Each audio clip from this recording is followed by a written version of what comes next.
they have some machines there at CWM, but if they're concerned, this is the best because they have the pediatric probe and the definition is really good.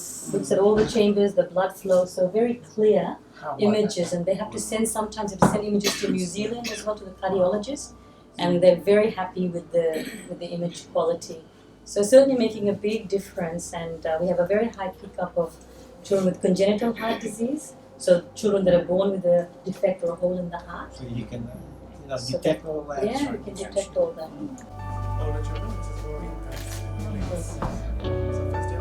These things are very expensive. This is a $250 million, and Fiji didn't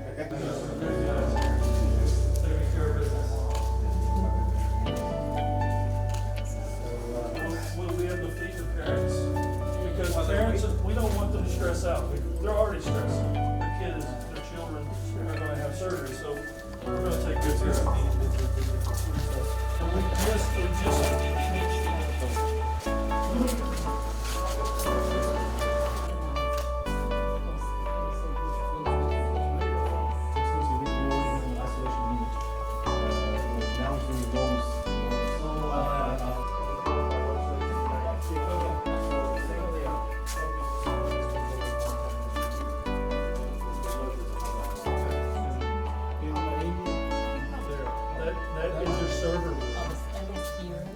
one of the things that I see here, and we're going to be doing this, is called EICU, electronic ICU, or telemedicine.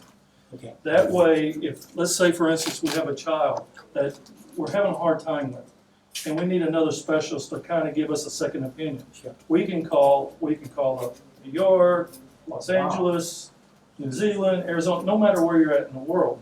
And that doctor will be able to see that patient, will be able to talk to the doctors, How about that? and they can say, okay, and they'll be able to see the monitors. And it's going to be done in that room then? No, everything goes there, all the data Oh, goes okay. to Oh, there, okay, and then fine. from there, we will be able to do it. But the data from the monitors, real life, real time, and they'll be able to say, okay, let's talk about this, and they collaborate worldwide.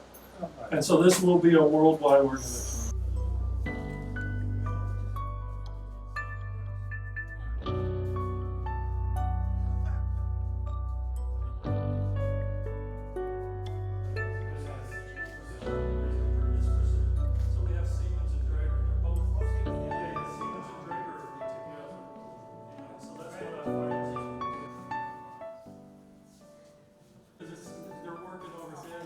They graduate from the ICU, they come here, and we just kind of oversee them. Everything's good. They play with other kids, and everything's good, and then they get to go home from here.